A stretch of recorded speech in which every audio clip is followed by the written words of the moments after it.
Hello, welcome back to Faithfully Airy. Today we're going to be talking about patterns. So why certain situations keep repeating in your life and what those patterns are actually meant to teach you.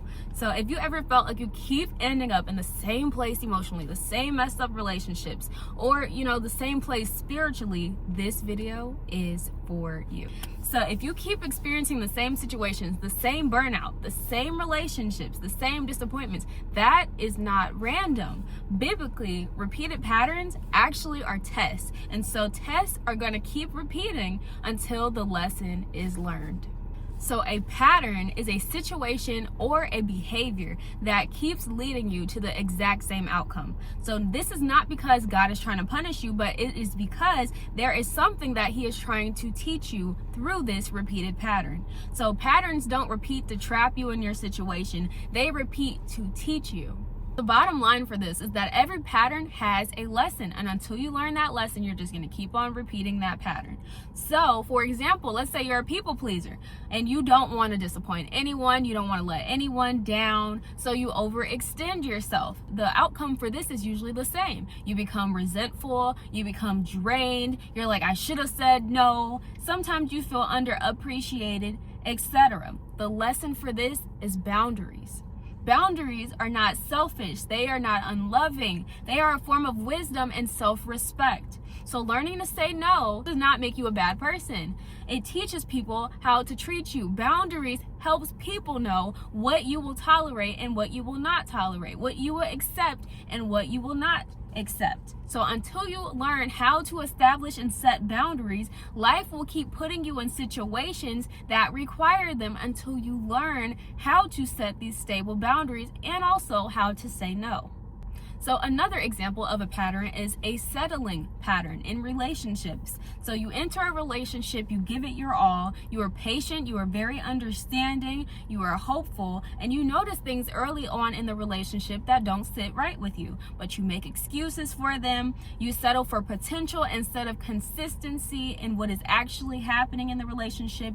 You accept behaviors that you know that if your friend was dealing with this, you would have been like, girl, go, boy, go, please go. Okay, and you're tolerating these situations out of potential.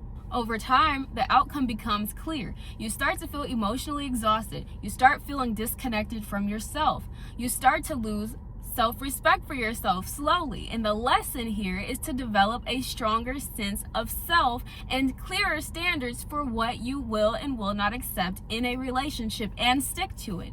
If you find someone who does not agree or does not mesh exactly with what you want, you need to stop realizing, oh, there's potential, and start taking it for what it actually is. Obviously, there are some boundaries that you may set that may have some wiggle room, but there are some things that are non-negotiables, and there should be non-negotiables in your set of standards. Self-respect is built when you listen to your needs and honor them. So when you repeatedly ignore what you know you need, the pattern is going to continue because it is calling you to value yourself differently. And the last pattern that I'm going to mention here, although there are many more, is a burnout pattern. So you push yourself too hard, you ignore rest, you feel guilty slowing down, and eventually your body is going to just force you to stop. You feel drained, you feel unmotivated and spiritually dry. And so the lesson here is balance and stewardship of your energy. Burnout is not always about doing too much. Sometimes it's about not listening when it's time for you to stop. So it is so important to identify these lessons. You can pray for a pattern to stop, but the lesson, if it isn't learned, the pattern will come back in a different form. It will come back in a different way until you learn that lesson. It'll be different people, different situations, the same requirement for you to learn that lesson. So patterns don't end when the situation changes. They end when you change how you respond to the situation. So think about it like school. If you don't understand the lesson, the teacher does not move you forward. You're going to retake that test, and life works the same way. Once you learn that lesson, you no longer have to keep repeating the test because you've already passed the test. So if you're trying to identify your pattern, ask yourself, what keeps repeating in my life? What does the situation require of me? And what have I been avoiding?